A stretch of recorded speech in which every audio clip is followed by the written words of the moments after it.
Черное озеро. Казанская Лубянка. Улица Дзержинского, проходящая вдоль парка Черное озеро, с первых лет советской власти известна располагавшимися здесь зданиями НКВД, а затем КГБ и МВД. В первой серии фильма «90-е годы» в пивоваренную отрасль России пришли новые люди, современные технологии и большие деньги. Передел рынка сопровождался громкими криминальными разборками. 20 февраля 1996 года Казань вздрогнула от шокирующей новости. Вечером возле своего дома был застрелен генеральный директор казанской пивоваренной компании «Красный Восток» 45-летний Айбат Айбатов. Киллер ждал его у подъезда. Убийца выпустил 6 пуль из пистолета, 5 из них попали в жертву. По городу поползли слухи и версии, но по горячим следам убийства Айбата Айбатова раскрыть не удалось. Лишь спустя много лет, в 2003 году, при расследовании преступной деятельности казанской банды Хади-Такташ удалось выйти на след. Ниточка потянулась к члену банды Хади-Такташевских Сергею Павлову по кличке Матрос. А сам Павлов, как выяснилось, был связан с бизнесменом Борисом Булатовым, работал у него начальником службы безопасности и телохранителем. Айбатов и Булатов были партнерами по бизнесу. На казанском пивзаводе они совместно открыли линию по производству Кока-Колы. Партнеры не смогли решить возникшие финансовые споры мирным путем. Булатов заказал убийство Айбатова своему телохранителю Павлову.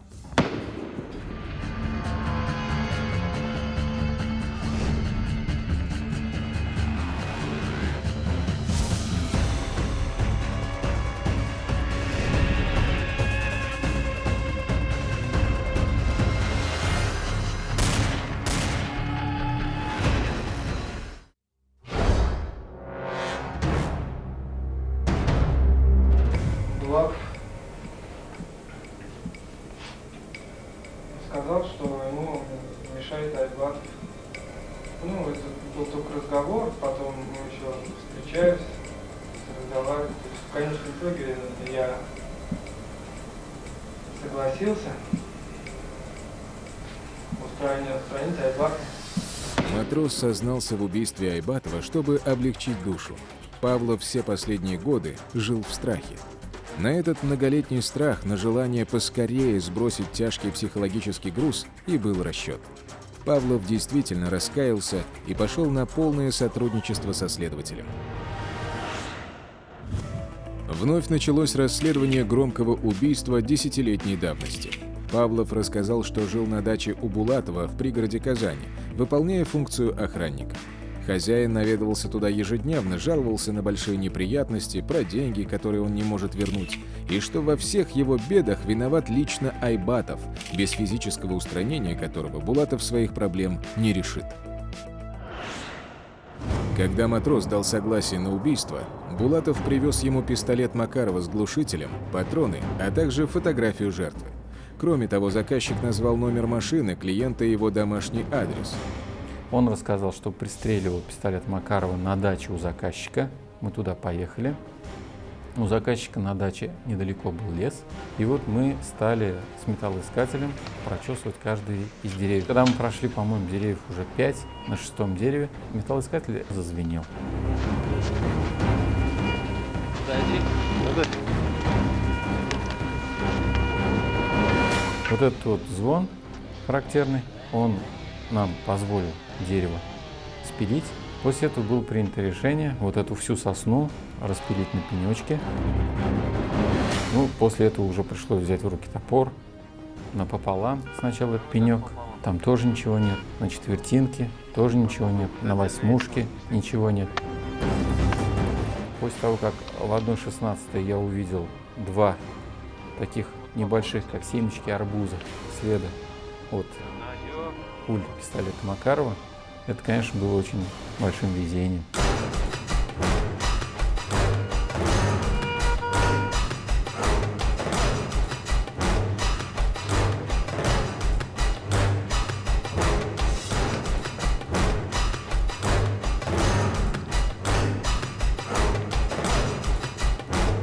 Так, 5 плюс 410 на расстоянии около 9 метров 10 сантиметров находится столб электропередач 40-вольтный. Мы делаем просто привязку к местности, так как местность, она лесистая и таких опознавательных знаков не имеет. В феврале месяце. Павлов рассказал, что вечером 20 февраля 1996 года он ждал Айбатова за углом его дома. Вскоре подъехала директорская «Волга», и Айбатов направился к подъезду. Я был где-то примерно вот здесь. Пошел быстрым шагом к углу. Пойдем. Было темно. Наш стоял там около подъезда. Свет. Я услышал, как закрывается дверь. Машина сразу поехала. Когда она проехала здесь, я подбежал к подъезду. И вот примерно с этого расстояния. Там кто стоял? Айбат. Вы где находились выстрелом? Первый выстрел предложил отсюда. Первый выстрел он куда попал? Мне показалось, что через него в дверь. Потому Через что- него в дверь? Да. Потому что был такой металлический звук. Давайте посмотрим поближе, подойдем. Есть какие-нибудь следы от ваших выстрелов здесь? То есть вот это отверстие похоже на отверстие от вашего выстрела. Так? Да. Дальше как события развивались? Он вскрикнул и побежал на меня. Так, далее. Потом пытался меня стукнуть Какой рукой? правой. Попробуйте произвести это действие. Я увернулся и выстрелил в живот. Ну, я не знаю, вот в области. Какое расстояние между вами было? Пример такой, да? Или больше? Нет. Нет? Как может быть больше, если он пытался нас стукнуть? Так. Он вас не задел рукой? Нет. Сколько вы еще произвели в него Я выстрелов? думаю, что еще 4. Еще 4? После этого с потерпевшим что произошло? Он упал где-то вот здесь.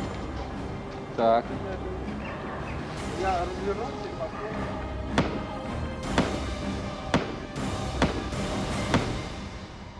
После того, как эту дверь я открыл, увидел, что выходного нет, но след удара изнутри был, мы приняли решение по периметру разварить эту дверь сваркой и посмотреть, что же там лежит внутри.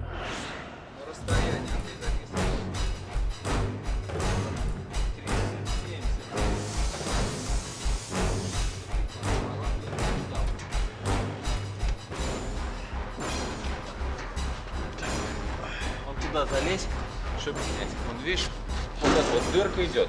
Вот то, что было обнаружено в ходе осмотра места происшествия, а точнее в ходе вот этого вот вскрытия двери. Просто мы сначала посмотрели, нам она на пулю не показалась похожа. Думаю, что она будет расплющена, судя по выстрелу и прохождению через металлическую вот эту вот преграду. Но сохранилась она достаточно неплохо. Баллистическая экспертиза дала однозначное заключение. Пули из тела Айбатова, а также пули, найденные в сосне возле дачи Булатова и в двери подъезда потерпевшего, выпущены из одного и того же пистолета.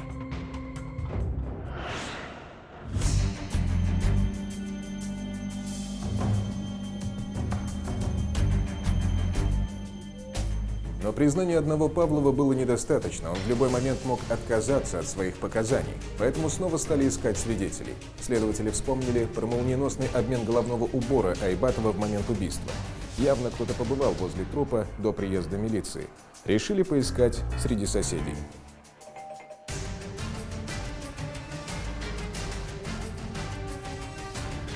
И в точку. Тайна норковой шапки Айбатова была разгадана. Подмену совершил подвыпивший муж соседки, которая и вызвала милицию. Он решил, что убитому норковая ушанка уже не нужна. Когда следователи пояснили, что срок уголовного преследования по данной краже для ее мужа уже истек, женщина успокоилась и дала показания. Соседка Айбатова призналась, что именно она вызвала милицию в тот роковой вечер. Услышав шум, она выглянула в окно и увидела, как молодой мужчина в упор стреляет в ее соседа Айбата Айбатова. Это был парень в темном пальто и кепке, который отбегал от подъезда. Он был примерно в 4-5 метрах от входной двери в подъезд, бежал вдоль дома. Но она очень спокойно подошла к этой процедуре опознания. Она попросила всех, то есть и того, кто непосредственно нас интересовал, и статистов, повернуться боком и в профиль Она сказала, вот он именно так стоял, и я опознаю человека под таким-то номером. Это он стрелял в Айбатова, моего соседа. Через 8 лет такие показания тоже достаточно редко бывают. Вот, но надо отдать должное ее глазомеру.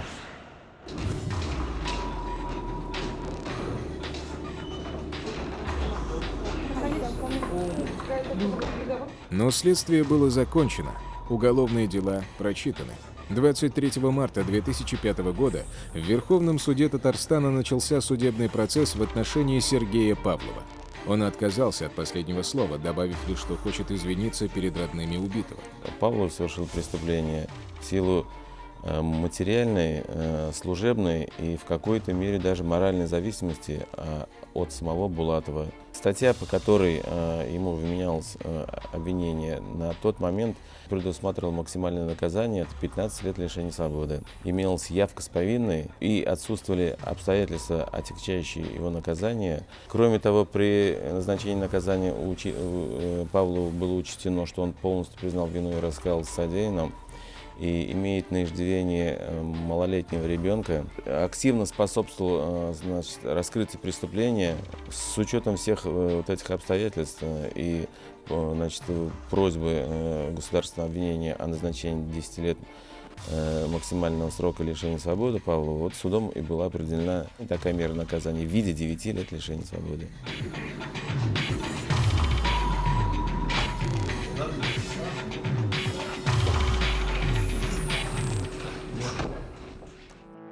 Предполагаемый заказчик убийства Борис Булатов с семьей к этому времени уже давно и прочно обосновался где-то за границей. Поговаривали, что в Израиле.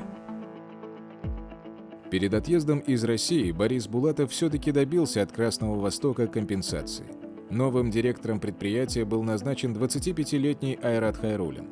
Булатов предъявил молодому руководителю те же претензии, что и Айбатову. Была создана комиссия по разрешению спора между акционерными обществами «Красный Восток» и «Сандра». В 1996 году, после убийства старого и назначения нового директора, у акционерного общества «Красный Восток» продолжалась черная полоса. Был избит аудитор, представлявший интересы Красного Востока в арбитражном суде. У главного бухгалтера предприятия взорвали дверь квартиры и избили дочь.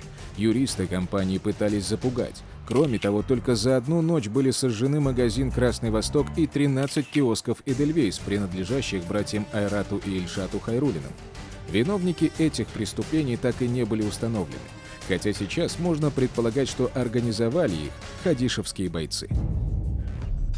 В дело включилась и тяжелая артиллерия в виде секретаря татарского обкома КПСС Ахмедзяна Булатова, который в то время курировал пищевую отрасль республики.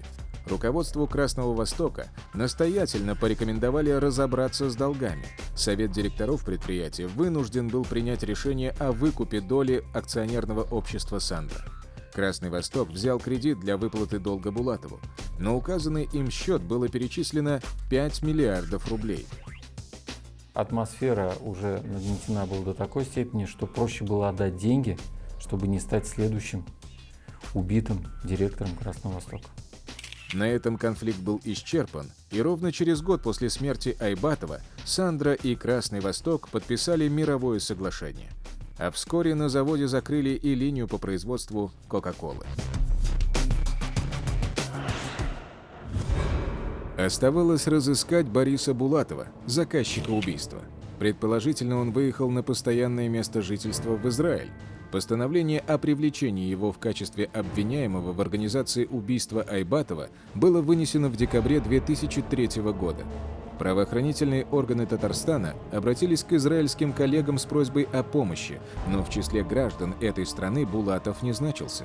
Тогда его объявили в международный розыск. В конечном результате Бориса Булатова нашли в испанском курортном городке Дения. Он купил там 2 дома, несколько автомобилей, перевез семью и перевел личные счета. Булатов был абсолютно уверен, что находится вне зоны доступа правоохранительных органов. В феврале 2004 года Булатов был задержан Национальным центральным бюро Интерпола Испании и помещен в тюрьму города Вальдемор.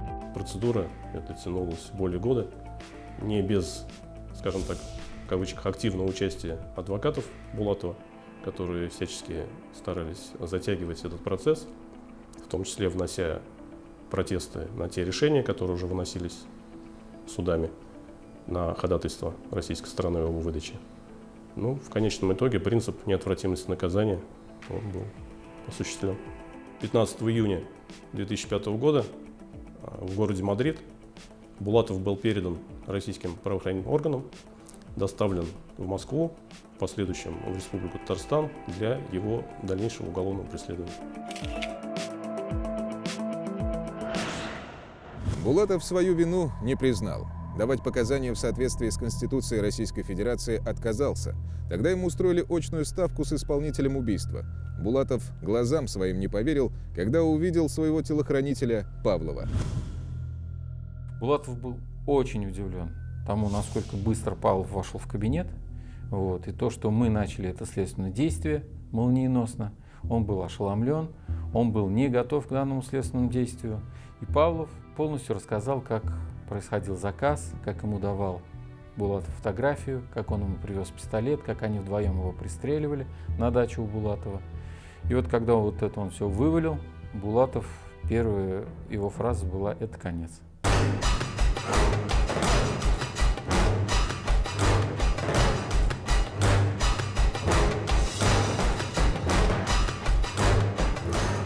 То есть явно растерялся человек. Потом он, конечно, пытался сосредоточиться, начал задавать какие-то вопросы мелочные своему оппоненту Павлову. Ну, в конце концов, он увяз в деталях до такой степени, что даже адвокат уже ему сказал: достаточно ты свидетельствуешь против себя самого. Я выгонял в 95 году этого Павлова, потому что вот так надоело. Суд сговор лиц умирает.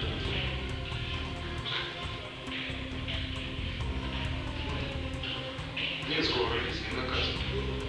Я ничего не принимал, ничего не платил. Булатов грозил Павлову, находившемуся в следственном изоляторе, физической расправой. Были приняты повышенные меры безопасности. Сам Булатов и его адвокат, помня об истекающем 10-летнем сроке давности, не собирались торопиться с началом судебного заседания. Сначала пытался симулировать болезнь сам Булатов, но врачи медицинской части следственного изолятора не выявили у него никаких серьезных болезней. Понимая, что тянуть нужно любыми способами, прямо накануне заседания присылал больничные листы адвокат Булатова.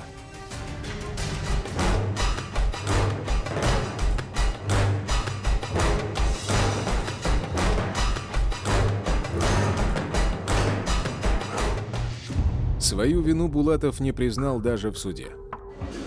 Совсем крыша поехала, что ли?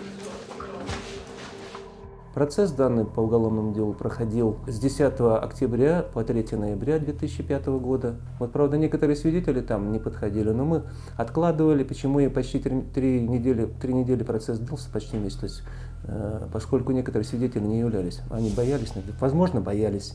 Возможно, там другие были какие-то причины, поэтому приходилось процесс откладывать и, уже потом возобновлять, когда эти свидетели появлялись. Павлов сговор лиц Булатов, Павлов я нанял, деньги ему не платил. Вот дюймовочка, Белоснежка, благотворительностью занялся. Он мне был обязан чем? Зарплату получил. Да уволься, иди в другую предприятие. Непосредственного убийцу Айбатова Сергея Павлова он высокомерно назвал убогим человеком, мозговой уровень которого позволял только топить баню и убирать снег. Уголовное дело против себя окрестил чистым сговором матроса с Ахмедхановым. Давления никакого не оказывалось фактически на суд. Единственное, Булатов, он естественно, был недоволен, иногда свои как я уже говорил, высказывал претензии, но они были не такого характера, чтобы там ему делать какие-то замечания, удалять из зала суда, что суд тоже мог бы сделать. Булатов как партнера Айбатова советского производства Долго судимого установленного соседей. На основании изложенного и руководства статьями 307-309 УПК Российской Федерации судебная коллегия приговорила. Верховный суд Татарстана в составе 3 профессиональных судей в итоге признал его виновным в организации убийства из корыстных побуждений и приговорил к 11 годам лишения свободы в колонии общего режима.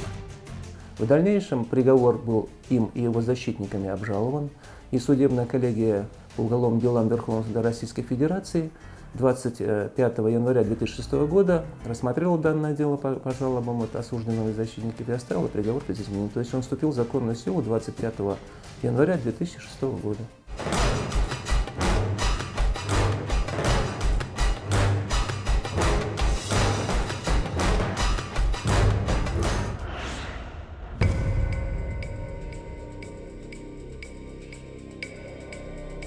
Отбывать наказание Булатова отправили в Оренбургскую область, где он работал кочегаром.